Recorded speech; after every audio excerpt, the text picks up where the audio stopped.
Hai, Assalamualaikum warahmatullahi wabarakatuh.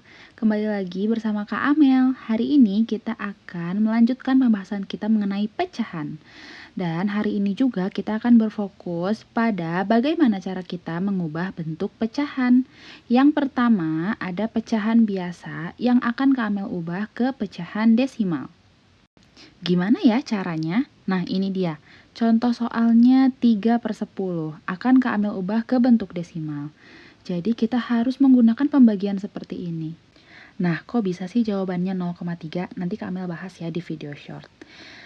Nah, sekarang Kak Amel punya nih cara cepatnya. Cara cepatnya adalah, ingat ya bahwa pecahan desimal itu kata kuncinya adalah perahu. Jadi kita tuliskan dulu 3, kita buat perahu maju. Di ujung perahu kita berikan koma dan kasih pelampung yaitu 0. Cara cepatnya seperti itu. Kita pakai cara perahu ya. Karena penyebutnya per 100, jadi kita majukannya sebanyak 2 kali. Contoh lagi nih, ada soal 32/1000. Kita lihat nolnya itu ada 3, maka kita majukan 3 kali, dan di ujung perahu kita berikan koma, jangan lupa kita berikan 0, dan isi perahu yang kosong dengan angka 0. Cara perahu ini hanya bisa digunakan untuk pecahan biasa yang berpenyebut kelipatan 10. Contohnya 10, 100, 1000, begitu. Jadi cukup ingat ada berapa nol dalam penyebutnya. Kita majukan sebanyak nolnya. Nah, sekarang kita coba di 3/4. Kalau 3/4 ini, kami masih pakai cara yang sama seperti tadi. Pakai pembagian kurung dan hasilnya 0,75. Ada cara cepatnya nggak, Kak? Tentu saja ada. Cara mudahnya adalah kita buat dulu kotak ajaib. Kotak ajaib ini berisi angka-angka yang dapat dikalikan menjadi 100. Contohnya 4 dikali 25, kemudian ada 5 dikali 20, ada 2 dikali 50, dan yang terakhir ada 10 dikali 10. Nah, di sini kan ada soalnya 3/4. Berarti kita tahu nih pasangannya adalah 25. Kita kalikan 25. Jangan lupa pembilangnya juga dikalikan 25. Jadi hasilnya 75/100. Kita ubah ke pecahan desimal dengan cara perahu yang tadi. Nah, jadi hasilnya sama ya, 0,75. Contoh lagi ada 8/5. Kita lihat pasangannya adalah 20. Jadi kita kalikan 20. Di sini hasilnya adalah 160/100. Jadi kita gunakan juga cara perahu, jawabannya 1,6 karena 0 di belakang koma tidak berarti.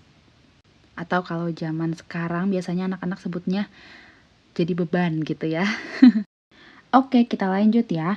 Sekarang gimana caranya kalau kita mau menyelesaikan atau mengubah bentuk pecahan dari pecahan biasa ke desimal jika penyebutnya adalah bilangan yang tidak bisa dikalikan menjadi 100.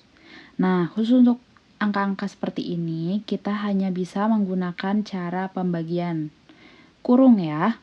Jadi 7/9 jika kita ubah ke dalam pecahan desimal menjadi 0,77. Contoh soal lagi ya, 8/6. 6 juga sama dengan 9 case-nya, tidak bisa dikalikan menjadi 100.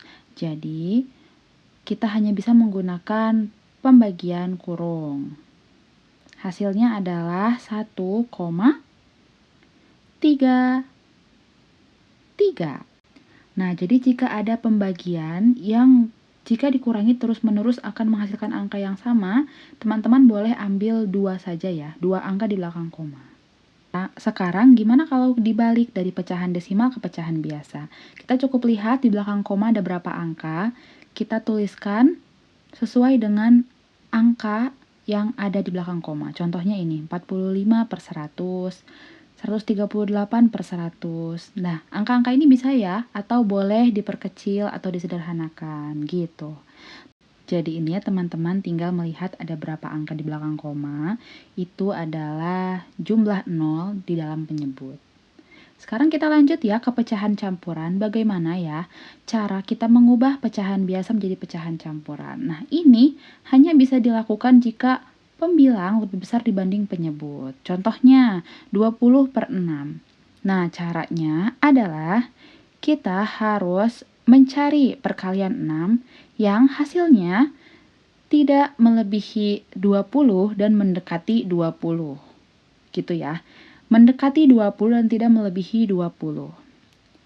Yap, betul. 6 dikali 3 sama dengan 18. Jadi kita gunakan 3 sebagai bakso besar. Kita simpan di depan, kemudian kita kurangi 20 dengan 18. Jadi hasilnya atau sisanya adalah 2. Kita simpan di atas sebagai pembilang per 6.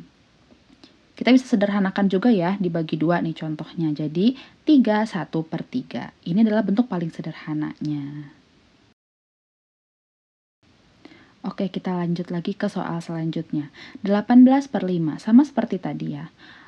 Teman-teman boleh juga pakai cara ini. Ada berapa 5 dalam 18? Oh iya, ada 3. Berarti kita tuliskan 3 dikali 5 sama dengan 15. Jadi kita gunakan juga 3 ini sebagai bakso besarnya. Kemudian 18 dikurangi 15 sama dengan 3/5. Gitu. Lagi, 27/5. Berarti perkalian berapa nih? Betul, perkalian 5 ya. Jadi karena 5 dikali 5 sama dengan 25, kita kurangi dengan pembilangnya, hasilnya 5, 2/5. Nah, sekarang gimana kalau kita balik dari pecahan campuran ke pecahan biasa?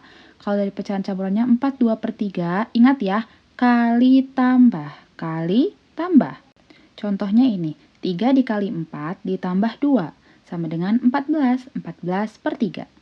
Atau ini, 5 kali 8 sama dengan 40, ditambah 3, jadi 43. Ingat ya, penyebutnya tidak berubah. Gimana, mudah bukan? Nah, sekarang kenapa sih Kak Amel harus pembilang lebih besar dibanding penyebut? Sebagai contoh, ada di sini soalnya 5/8. Ini nggak bisa menjadi pecahan campuran, karena dalam 5 ada berapa? 8 itu nggak ada ya. Atau kita cari 4/8, kita cari perkalian 8 yang hasilnya 4 itu juga nggak ada. Jadi ini hanya bisa disederhanakan. Contohnya dibagi 4, jadi 1/2, begitu. Jadi ingat ya, syaratnya adalah pembilang lebih besar dibanding penyebut. Dan yang terakhir kita akan bahas mengenai persen. Ini paling mudah juga ya, karena persen itu adalah per 100. Gitu.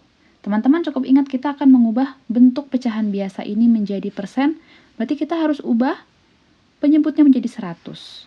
Contohnya 2/100 sama dengan 2% gitu. Nah, bagaimana dengan ini Kak Amel? Ini kan nggak 100 bentuknya. Masih ingat dengan kotak ajaib? Karena kita akan membuat penyebutnya menjadi 100, maka kita harus ingat dengan pasangan-pasangannya. Nah, di sini ada angka 5. Berarti pasangannya adalah 20. Kita kalikan dengan 20. 3 dikali 20, 5 dikali 20, sama dengan 60/100. Jadi sama dengan 60%. Betul. Atau 2/25. Oh, pasangannya adalah 4. Kita kalikan dengan 4. Jadi 8/100 sama dengan 8%. Mudah banget ya teman-teman. Jadi jangan lupa dengan kotak ajaibnya ya. Oke. Ini yang terakhir. Gimana kalau kita mau mengubah dari pecahan persen ke pecahan biasa? Itu sama aja sih sebetulnya. Karena udah tahu ya persen itu adalah per 100. Jadi kita tetap bisa membuat seperti ini. Nah, ini 20% sama dengan 20/100. 35% sama dengan 30/100. Begitu. Nah, gimana kalau misalnya pecahan desimal ingin kita ubah ke pecahan persen? Untuk hal-hal seperti ini, Kak Amel sarankan teman-teman ubah dulu ke pecahan biasa. Gitu. Jadi 25/100 sama dengan 25%, gitu. Ini sama ya, kalau pecahan campuran mau diubah ke pecahan persen, teman-teman usahakan ubah dulu ke pecahan biasa. Karena pecahan biasa itu adalah kuncinya. Betul. Contohnya juga ini ya. Jadi 30%. Betul, ingat juga kotak ajaibnya. Oke, sekarang sudah selesai nih pembahasan pecahan part 2 tentang mengubah bentuk pecahan. Semoga bermanfaat ya. Insya Allah di video pertemuan selanjutnya kami akan bahas tentang operasi hitung pecahan. Jangan lupa like, komen, dan subscribe. See you! Assalamualaikum warahmatullahi wabarakatuh.